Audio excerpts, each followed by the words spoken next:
Yeah. بوم. سلام کیمیا. سلام مکس. هم معلم انگلیسی هستم و هم Cambridge English Speaking Examiner هستم.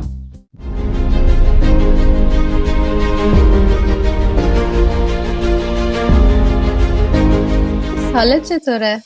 خیلی خوبم مرسی. حالا تو چطوره؟ من امروز عالیم چون قراره با هم ویدیو خیلی جذاب بگیریم. منم همینطور. خب من یک چای دارم با یک مرد ایرانی بدون چای هیچی نکنه نه؟ قشنگ گفتی. دقیقاً چای خیلی مهمه واسه ایرانی ها. ولی خب میدونی من قهوه دوست دارم. اول گفتیم که در ایران هم قهوه خیلی مهم هست نه؟ چرا؟ در زمانهای قدیم خب ما یه مکانهایی داشتیم به اسم قهوه خونه. قهوه خونه و در زمانهای قدیم ایرانی ها قهوه می نوشیدن، قهوه می خوردن، نه چای. ولی نه چای نمی خوردیم، ولی چای به مرور زمان وارد ایران شد و جایگزین قهوه شد. هنوز هم خیلی ها قهوه می خورن و دوست دارن، ولی نوشیدنی که ایرانی ها می خوردن قهوه بوده نه چای. نه چای. اوکی. نه چای. کجا زندگی میکنی؟ به فارسی. اینو میخوام ببینم که چقدر فارسی بلدی. من در هلند زندگی میکنم، در روتردام. روتردام دوم شهر در هلند است. اول این شهر آمستردام نه؟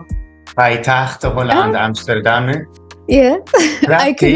هنوز ندیدمش. نه هنوز نرفتم آمستردام ولی دوست دارم ببینم. آره یه روزی میام. یه روزی. خیلی خشنگه و روتردام یک شهر خشنگ نیست، اما آمستردام خیلی خشنگه. در طول روز چی کار میکنی؟ مثلا امروز الان اینجا خیلی زوده. ساعت چنده؟ ساعت 12. ساعت 12. زوده؟ 12؟ آره زوده نه؟ برای من واقعا؟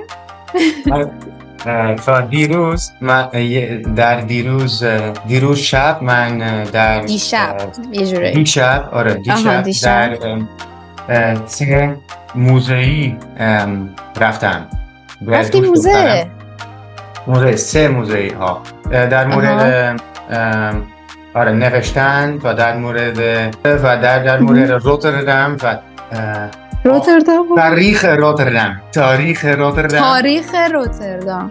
بله و یک شاب خیلی خاصی در روتردام بوده و برای به یک بلیت میتونیم در 3 موزه‌ای نگاه کنیم.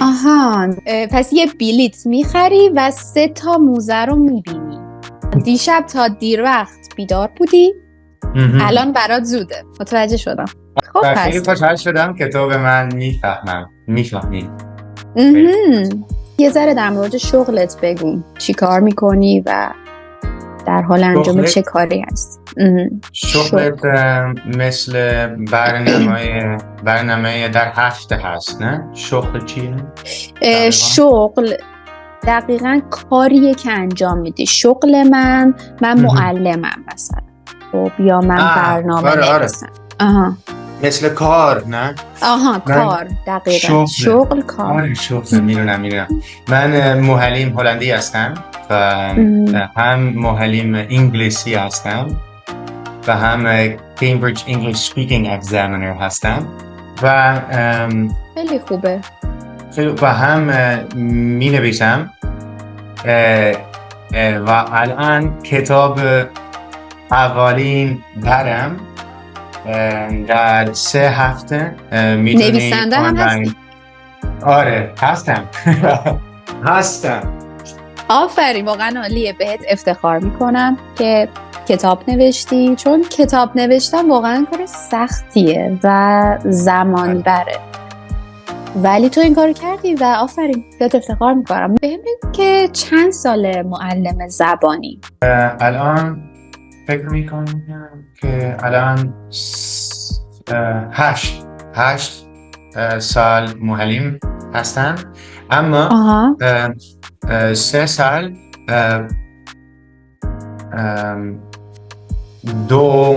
دو روز هر هفته کلاس دادم و خیلی زیاد نبود. نه؟ ما فول تایم الان 5 سال معلم هستم. تقریبا میشه گفتش 3 سال همینجوری تک و توک کلاس داشتی. تک و توک means time to time. تک و توک yes. For example twice a week. تک و توک. تک و توک. من این کلمه ها مثل این تک و تک نه؟ تک و توک.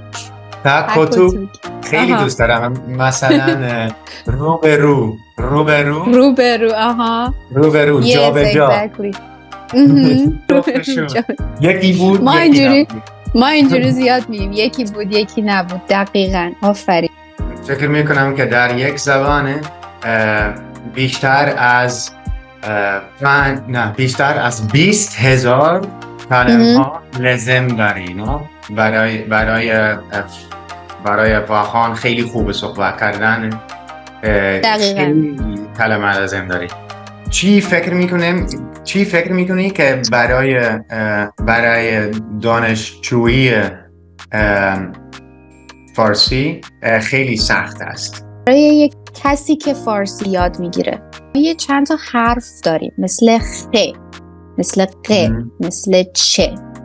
آره. بعضیا نمیتونن اینا رو نمیتونن تلفظ کنن، براشون سخته. حروف ما، حرفهای ما، مثلا الفبای ما خیلی راحت نیست برای همه، یا طرز نوشتنمون، نوشتارمون، اسکریپتمون. حتی واسه ایرانی ها هم خیلی ساده نیست، واسه بچه هایی که دارن تازه یاد میگیرن، چون ما حرفهای صدادار مثل او رو نمیذاریم. don't use vowels most of the time. من توصیه میکنم که با دستور زبان شروع نکنن. وقتی میخوای فارسی یاد بگیری با دستور زبان و گرامر شروع نکن، با لیسنینگ شروع کن. که در فارسی گرامر خیلی سخته اما چرا؟ گرامر سخت تره سخت‌تر از این گرامر انگلیسی؟ سخت‌تر از صحبت کردن. فهمیدی؟ ما راحت تر صحبت میکنیم. We speak easily but our grammar is a little bit complicated. یکم پیچیده است. آره وقتی می نویسیم گرامر یکم متفاوت است. دقیقاً متفاوته. میخوام بگم که در فارسی گرامر خیلی سخت نیست فکر میکنم، و در انگلیسی و در فرانسوی و اسپانیایی هم در آلمانی خیلی سخت تره. اگه میخواد کسی فارسی یاد بگیره بهتره که با گوش دادن، مثلا موزیک گوش بده، به موسیقی گوش بده، فیلم ببینه، کتاب بخونه. البته کتاب هم باز یه جورایی سخت تره، ولی خب پادکست گوش بده. اینجور کارها میدونی که با گفتار ما آشنا بشه. how we speak not how we write. اول اینجوری شروع کنه، بعد یواش یواش بره سراغ گرامر و خب دستور زبان. این توصیه من. موافقم. مرسی. مکس تو خیلی داری تلاش میکنی برای یادگیری فارسی و فکر میکنم روش خوبی برای یادگیری داری. You have a really good method and a style to learn. پس به افراد مختلف که این ویدیو رو میبینن توصیه میکنم I recommend them to subscribe to your channel و امیدوارم موفق باشی. خیلی خوشحال شدم. به زودی میبینمت. خداحافظ. مرسی. خدا نگهدار. خدا